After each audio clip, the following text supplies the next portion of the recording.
السلام علیکم پیارے بچوں، آج کی ہماری کہانی کا عنوان ہے روزہ اور رویہ۔ رمضان کا 5واں دن تھا۔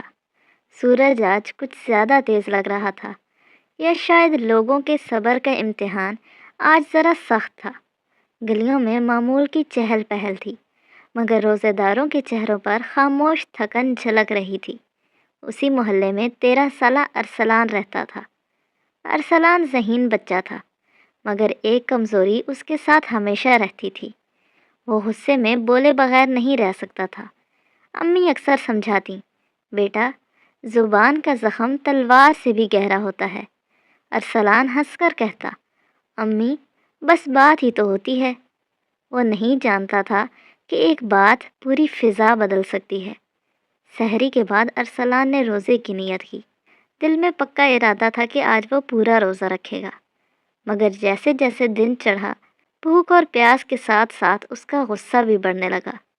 دوپہر کو اس کا چھوٹا بھائی حماد اس کی کاپی لے کر کھیلنے لگا۔ کاپی پھٹ گئی۔ ارسلان کے منہ سے فوراً نکلا، تم ہمیشہ خراب ہی کرتے ہو، تم سے کچھ نہیں ہوتا۔ یہ جملہ بس ایک لمحے میں بولا گیا، مگر حماد کی آنکھوں میں آنسو آ گئے۔ امی نے کچھ نہیں کہا، مگر ان کی خاموشی ارسلان کے دل پر بوجھ بن گئی۔ ارسلان کو عجیب سا احساس ہونے لگا۔ دل بھاری تھا، جیسے روزہ صرف جسم پر نہیں، دل پر بھی بوجھ ڈال رہا ہو۔ وہ سوچنے لگا، میں نے روزہ تو رکھا ہے، مگر کیا میں نے واقعی روزہ رکھا ہے؟ شام کے وقت وہ بازار گیا۔ ایک دکاندار نے غلطی سے اسے کم سامان دیا۔ ارسلان غصے سے بولا، آپ کو کام کرنا ہی نہیں آتا۔ دکاندار نے حیرت سے اس کی طرف دیکھا، بیٹا، روزہ ہے، آہستہ بات کرو۔ یہ سن کر ارسلان کو جیسے کسی نے آئینہ دکھا دیا تھا۔ ارسلان کافی شرمندہ ہوا۔ گھر جا کر بھی وہ کچھ نہ بولا۔ افطار میں ابھی کچھ وقت تھا۔ ارسلان چھت پر جا کر بیٹھ گیا۔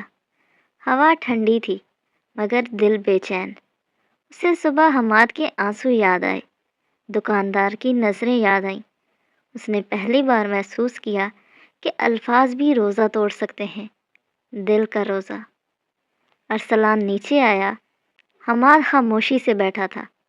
ارسلان آہستہ سے اس کے پاس گیا اور بولا، حماد، میں نے غلط بات کہی تھی، مجھے معاف کر دو۔ حماد نے سر اٹھایا، مسکرایا اور بھائی کے گلے لگ گیا۔ اس لمحے ارسلان کو ایسا لگا جیسے دل پر رکھا پتھر ہٹ گیا ہو۔ اذان ہوئی۔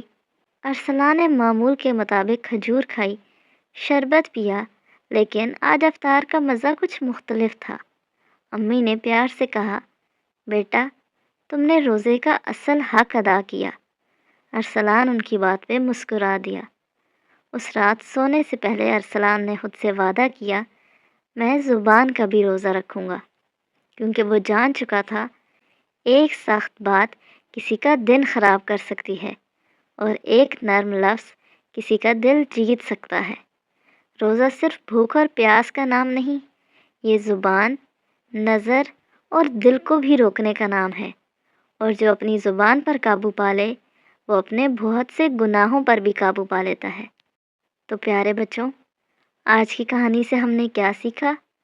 آج کی کہانی سے ہم نے یہ سیکھا کہ روزہ صرف بھوکا اور پیاسا رہنے کا نام نہیں ہوتا، بلکہ اپنے غصے، زبان اور رویے کو قابو میں رکھنے کا نام بھی ہے۔ رمضان ہمیں سکھاتا ہے کہ الفاظ عبادت بھی ہو سکتے ہیں اور گناہ بھی۔ نرم زبان روزے کی روح ہے، اور سخت بات اس کی روشنی کو مدھم کر دیتی ہے۔ غصے میں بولی گئی بات دل توڑ سکتی ہے۔ ہم اکثر غصے میں ایسی بات کہہ دیتے ہیں جو سامنے والے کو بہت تکلیف پہنچاتی ہے، جیسے ارسلان نے اپنے بھائی سے کہا۔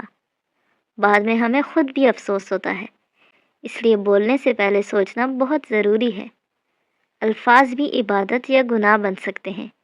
اگر ہم نرم اور اچھے الفاظ بولیں تو یہ صدقہ بن جاتے ہیں، اور اگر سخت الفاظ بولیں تو یہ ہمارے روزے اور نیکیوں کا اجر کم کر دیتے ہیں۔ روزہ ہمیں صبر سکھاتا ہے۔ بھوک، پیاس اور تھکن کے باوجود اگر ہم صبر کریں تو یہی روزے کی اصل روح ہے۔ روزہ ہمیں برداشت کرنا اور خود پر قابو پانا سکھاتا ہے۔ معافی مانگنا کمزوری نہیں، طاقت ہے۔ جب ارسلان نے اپنی غلطی مان کر حماد سے معافی مانگی تو اس کا دل ہلکا ہو گیا۔ ہم سے بھی اگر کبھی غلطی ہو جائے تو فوراً معافی مانگ لینی چاہیے۔ نرم لہجہ دل جیت لیتا ہے۔ ایک نرم بات، ایک پیار بھرا لفظ کسی کا پورا دن اچھا بنا سکتا ہے، جبکہ ایک سخت جملہ کسی کا دل دکھا دیتا ہے۔ ہمیں چاہیے کہ گھر میں بہن بھائیوں سے نرمی سے بات کریں، اسکول میں دوستوں اور اساتذہ کا احترام کریں، غصے میں خاموشی اختیار کریں، زبان سے کسی کو تکلیف نہ دیں، اور یاد رکھیں کہ اچھی بات کہنا بھی نیکی ہے۔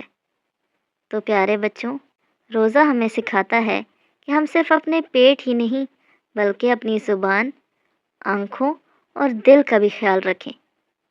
تو آج کے لیے اتنا ہی، کل ملیں گے ایک نئی کہانی کے ساتھ۔ تب تک کے لیے اللہ حافظ، فی امان اللہ۔